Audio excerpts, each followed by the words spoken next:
buenos días y bienvenidos a una nueva edición de Panorama. Dani, cuéntanos cómo está el panorama el día de hoy. Muy buenos días, Sharon. Panorama del día de hoy indeciso. Noticia de la jornada nuevamente relacionada con declaraciones del presidente Trump. Ayer finalmente, luego de las elecciones, realizó su primera rueda de prensa en la que permitió preguntas de los periodistas. Recuerden que esta semana ya habíamos tenido una en la que en un minuto anunciaba con bombos y platillos la superación de los 30.000 puntos por parte del Dow Jones y luego se fue sin recibir ningún tipo de pregunta, razón por la cual los periodistas sintieron que había sido una rara oportunidad con el presidente. Pues bien, Trump en esta ocasión permitió preguntas y respondió claramente que si el 14 de diciembre el colegio electoral determinaba que ganaba Biden, pues que él iba a aceptar esa decisión, pero obviamente no iba a estar aceptando su derrota, pues consideraba que no es posible que Biden tenga 80 millones de votos o haya obtenido 80 millones de votos y que esto se debió pues a las acusaciones que ha venido lanzando Trump acerca de la confiabilidad o falta de confiabilidad del proceso como tal. Hoy Black Friday en los Estados Unidos, comienza la temporada de ventas masivas de fin de año. Algunos países han venido copiando este modelo. Normalmente las acciones del sector retail en los Estados Unidos tiene previo al día de hoy, cerca de una semana antes, un inicio de un rally de valorización o de valorización cercana al 5%. Hoy mercados abren sin muchos cambios. Ayer era el día de acción, de gracias formalmente. Hoy es el tema del Black Friday. Ayer no hubo cambio, no hubo operaciones más bien en Estados Unidos. Hoy abre el mercado, cierra a la 1 de la tarde. El de renta fija cierra a las 2 de la tarde y en la mitad de ambos cerrarán o habrá cumplimiento de operaciones para el mercado de materias primas. Con respecto a Europa, tampoco grandes cambios. Es como si también en esta región se celebrara de igual forma esta fecha. Con respecto al volumen negociado nuevamente, cerca de un 25% por debajo de lo acostumbrado para esta hora.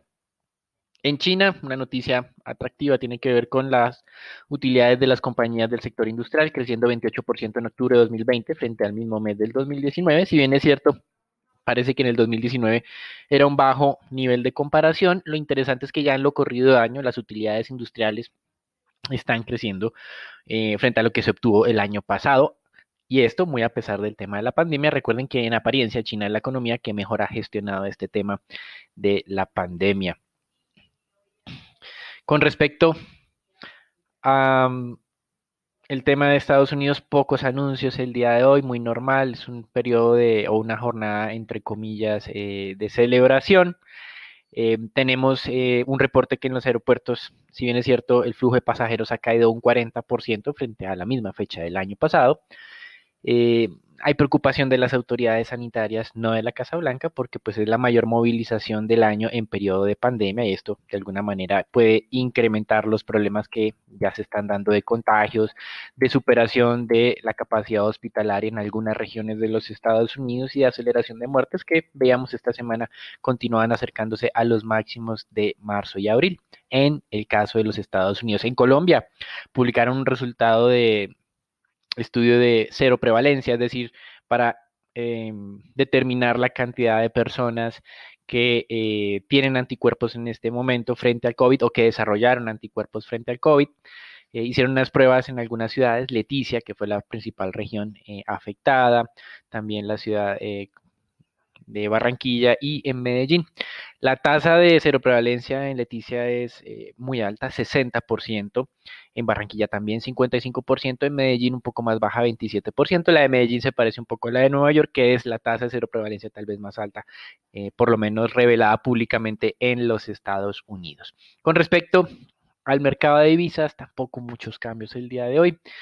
Este fin de semana se retomarán las negociaciones del Brexit con acusaciones de ambas partes de decir que el balón está del otro lado del campo.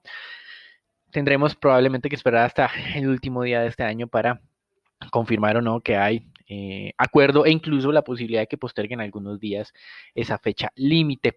Facebook, tal vez la noticia más interesante en monedas, retomó su proyecto de moneda Libra, la moneda digital, no tiene nada que ver con la moneda del Reino Unido, con la libra esterlina, simplemente le pusieron este nombre.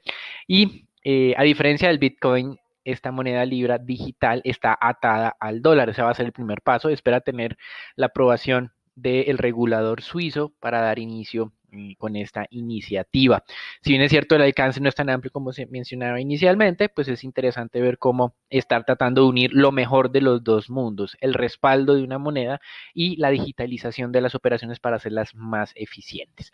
Con respecto al mercado de materias primas, el petróleo está recuperando hoy parte de las pérdidas del día de ayer, por lo menos en lo que respecta al Brent. Nuevamente supera los $48 el barril, el máximo reciente fue de 49.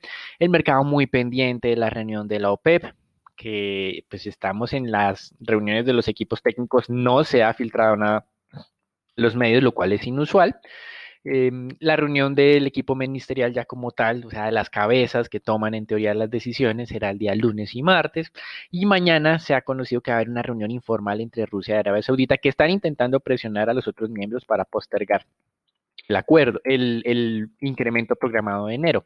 Recuerden que son 2 millones más de barriles que llegarían al mercado en momentos en que Libia, como mencionan sus fuentes, ya ha alcanzado los 1.25 millones de barriles de producción día.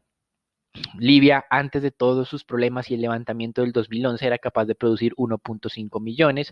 Luego del levantamiento y que más o menos se medio estabilizó un poco la situación, tenía una producción de 1.2 millones. Y cuando estalló otra vez inestabilidad en este país con problemas en el tema operativo del sector petrolero, cayó a menos de 200.000. En solo 3 meses hemos pasado de menos de 200.000 a 1.25 millones de barriles. Esto es una inyección adicional de producción pues que no estaba contemplada por parte de la OPEP. Las restricciones de movilidad en Europa pues tampoco como tal, aunque era un riesgo que era latente y era real. Así que por eso los analistas de JP Morgan confían en que la OPEP en conjunto con Rusia nos va a decir la próxima semana que van a postergar por al menos 3 meses este incremento esperado de producción. De no ser así, recuerden que Goldman Sachs nos advertía que el Brent podía caer a los $42 el barril. En renta fija, tampoco. Un cambio así latente o considerable. Recuerden que a diferencia del mercado de renta variable, el de renta fija en Estados Unidos cierra una hora después, es decir, cerrará a las 2 de la tarde para continuar con la celebración de Acción de Gracias. En Alemania, bueno, ayer mencionábamos las revisiones de crecimiento o contracción del tercer trimestre que fueron moderadas. Hoy Francia nos anunció lo mismo. Estamos acostumbrados que durante esta pandemia las versiones preliminares de las cifras sean aún más negativas de lo que terminan siendo al final. No quiere decir que sea una buena noticia, simplemente que parece que mientras se van recabando datos adicionales, resulta que la pandemia ha sido un poco menos dramática, aunque ha sido muy negativa sin duda, frente a lo que se midió inicialmente. También tuvimos las cifras de confianza de la zona económica de la zona euro. Cayó en noviembre de acuerdo a lo esperado, incluso un poco menos de niveles de casi 91 unidades a algo por debajo de las 88. En América Latina, varios datos se han dado a conocer recientemente. Estamos en la ronda de publicaciones de crecimiento también en la región. El turno fue para México, que ayer nos mostraba una contracción del 8.6% durante el tercer trimestre del 2020 frente al mismo periodo del 2019. Algo menos de lo registrado en Perú, que fue menos 9.4%, Chile menos 9.1%, Colombia menos 9%, pero se ve alguna tendencia en la región a mejora, pero también a tener unas cifras de contracciones cercanas al 9% en este periodo. Y para septiembre, el mes puntualmente en México hubo una contracción, o registró una contracción del 5.5% frente al mismo mes del 2019. Aquí vemos ese proceso de recuperación también de la región. También en México, 2 de los 5 miembros que toman decisiones de política monetaria en el Banco Central consideran que la decisión de mantener inalterada la tasa en la última reunión es simplemente un freno, una pausa transitoria, más no necesariamente un fin de ciclo. Recuerden lo que mencionábamos, que esperaban una reducción adicional de la inflación para retomar este ciclo de ajustes. Y en Brasil, una sorpresa muy positiva desde el lado económico, una generación de empleos de casi 400.000 durante el último mes, el doble de lo que los analistas estaban anticipando. Y fue aprovechado el momento por parte del ministro de Economía para afirmar que este año van a cerrar sin pérdidas en términos netos de puestos de trabajo. En Chile, el Congreso aprobó algo que el gobierno otra vez se oponía, y es una segunda oportunidad para que las personas, los trabajadores, retiren sus aportes de pensiones, algo que pues de largo plazo no suena muy adecuado, pero pues en este momento de pandemia parece que los políticos están aprovechando para ganar votos. Y hoy tenemos en Colombia reunión del Banco Central, lo cual pues nos lo va a ampliar Sharon en la sección de renta fija. Eso es todo por el momento, los dejamos entonces con ella, con Nicolás, Raúl y Daniela para que nos cuenten qué está ocurriendo en Colombia. Gracias, Dani. En las noticias de Colombia, en primer lugar, a través de un fallo de tutela, un juez de Bogotá le ordenó a las autoridades colombianas que se vuelva a exigir a los viajeros que lleguen al país la prueba PCR con resultado negativo para coronavirus. Esto tras la decisión que se ha tomado anteriormente por el Ministerio de Salud de ya no requerir esta prueba a la entrada de los viajeros a Colombia.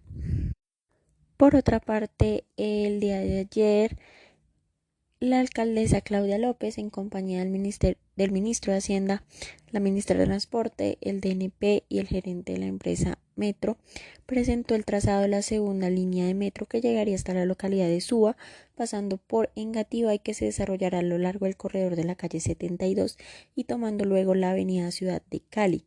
Se estima que la segunda línea tendría un costo de construcción y financiamiento de 16 billones de pesos.